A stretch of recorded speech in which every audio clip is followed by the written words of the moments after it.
I'm unstoppable. No, I'm joking. But yeah, I did hit 100 subscriber celebration.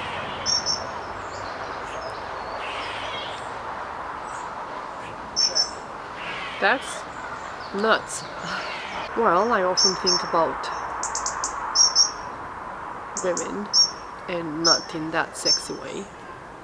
I think about the reality of things when I have the balls to accept and admit to the truth. I often think about why people are being the way they are, and both ways. That works both ways, you know, why people are so pathetic and what makes them react in such a manner, and how am I being pathetic in the same way, or how would I do better, or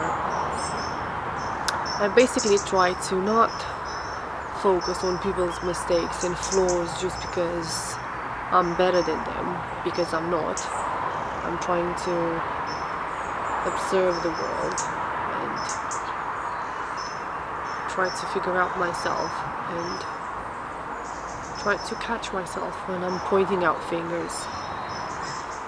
Because if it's one thing I've learned that,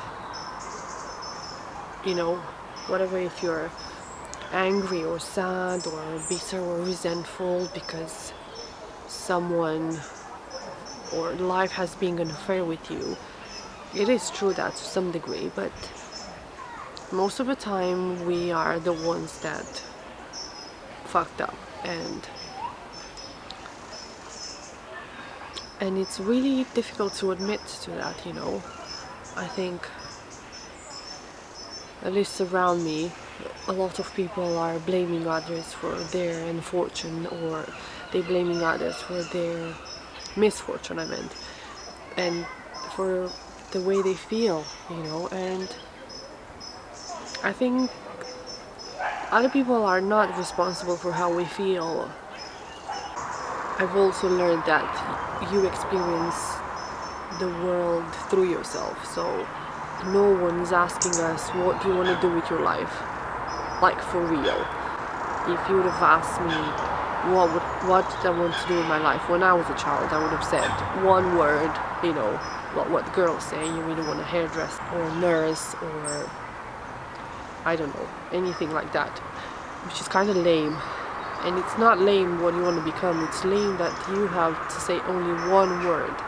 But when it comes about writing an essay for school, you need to write pages and pages, and you need to know what you're talking about. So I found out that just feel fucking lost most of the time, and you don't know what you're on about, you don't know what to do, you wander around in the world, you copy your peers because you think that's what you should be doing because they're doing the same. So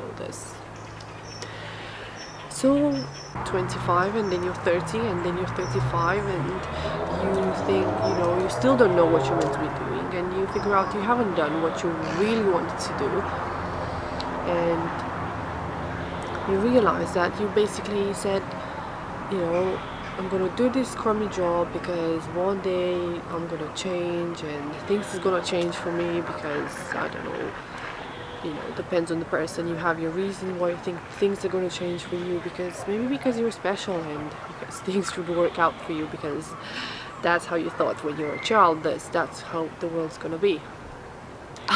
Wow, well, that's not it. And if the world would be fair, you just wouldn't be able to catch up, you know. That's why it's such an imbalance in some people are, you know, not that smart, but they're more successful than you, and you might be really smart, but you're still in your own way, and you're still stuck, whatever you're stuck at. So, you know, coming from a place where I thought I was really angry at the unfairness of the world, I've learned that, yeah, it's an advantage to live in a world that's unfair, because that means I can get ahead of people. So, yeah. I lost my idea. What a surprise.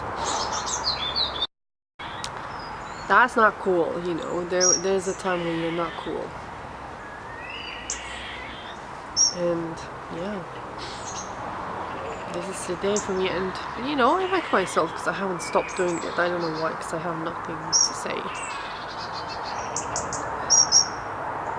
I'm a bit dramatic, and I definitely see the sadness in everything, even in a Christmas pudding. I can see the sadness in that thing. I must sound like a nutter.